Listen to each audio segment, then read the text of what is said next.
আসসালামু আলাইকুম। আশা করি সবাই ভালো আছেন। আজকে একটি ইম্পোর্টেন্ট বিষয় নিয়ে কথা বলব। যদিও প্রত্যেকটা বিষয় ইম্পোর্টেন্ট।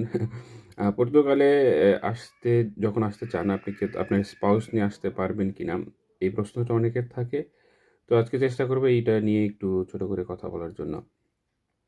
পর্তুগালে যদি আপনি মাস্টার্স অথবা পিএইচডি করতে আসেন, আপনি অনায়াসে ভিসা পাবেন স্পাউস সহকারে। বিশেষ করে যদি ইভেন আপনার একটা চাইল্ডও থাকে আপনি আসতে পারবেন ১ টা বা ২ টা। সো আপনি অ্যাজ পার ল আপনি স্পাউস নিয়ে এবং চিলড্রেন নিয়ে পর্তুগালে আসতে পারবেন। কিন্তু এখানে একটা ফ্যাক্ট থাকে, যে ফ্যাক্টটা ইম্পোর্টেন্ট জানার জন্য আরকি। কারণ আপনি যখন একটা দেশে নতুন একটা দেশে আসবেন, বিশেষ করে একা আসার, ফ্যামিলি আসার মধ্যে একটু পার্থক্য থাকে। আর সেই দেশটা যদি পর্তুগাল হয়, পার্থক্যটা বা ডিফিকাল্টিসটা আরো বেশি বেড়ে যায়। এর কারণ হচ্ছে হয়তোবা আপনারা যারা পর্তুগালে আসার প্ল্যানিং করতেছেন, আপনারা অনেক ঘাটাঘাটি করছেন যে পর্তুগালের ইকোনমিক সিচুয়েশন অন্যান্য ইউরোপিয়ান কান্ট্রির মতো না। এখানে চাকরির বাজারটাও অনেক বেশি কঠিন। মানে সেই যে চাকরি পাবেন বা স্টুডেন্টদের জন্য যে একাডেমিক জব বা ক্যাম্পাস জব যেটা বলেন, অথবা আওয়ার বেস জব, এটা পর্তুগালে নাই বললেই চলে।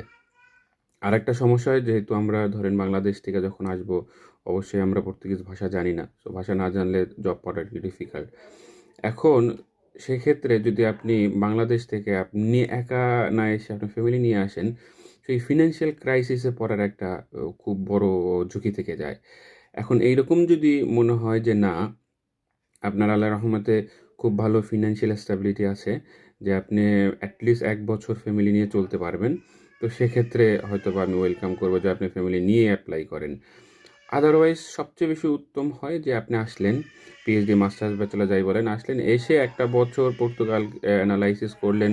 পর্তুগালের কর্মক্ষেত্র দেখলেন, সবকিছু দেখে বুঝলেন যে আসলে এখানে আম ফ্যামিলি নিয়ে আসতে পারবেন কিনা আপনি নিজে। আপনার এই ইনকাম, এখানে যদি চাকরি পেয়ে যান, ইনকাম বা আপনি যদি বাংলাদেশ থেকে টাকা এনে এখানে চলতে পারবেন কিনা। তো আপনার একটা ৬ মাস বা ১ বছর থাকলে আইডিয়া চলে আসবে। যদি আপনার কাছে স্টেবল মনে হয়, ওকে, আপনি ফ্যামিলির জন্য এপ্লাই করেন। পর্তুগালের সবচেয়ে ভালো দিক হচ্ছে গিয়ে ফ্যামিলির জন্য এরা কখনো না করে না। আপনার যদি পর্তুগালে থাকার মতো এনাফ টাকা থাকে, একটা বাসা থাকে, আপনাকে অনায়াসে তারা পারমিশন দিয়ে দেবে। সেটা আপনার স্পাউস বা চিলড্রেন হোক, তাদেরকে সহকারে। সো সিদ্ধান্ত আপনার, সিনারিওটা আমি বললাম। সো আপনি ফ্যামিলি নিয়ে আসতে পারবেন। বাট সেক্ষেত্রে একটা ফিন্যান্সিয়াল ক্রাইসিসে পড়ার খুব ঝুঁকি থাকে। তো রিকমেন্ড করলাম যে আপনি একা আসেন, এসে দেন আপনার স্পাউস নিয়ে আসেন। বা সিদ্ধান্ত আপনার, আপনার ফিন্যান্সিয়াল স্ট্যাবিলিটির উপরে আপনি সিদ্ধান্ত নিয়ে চলে আসেন। ধন্যবাদ সবাইকে। আসসালামু আলাইকুম।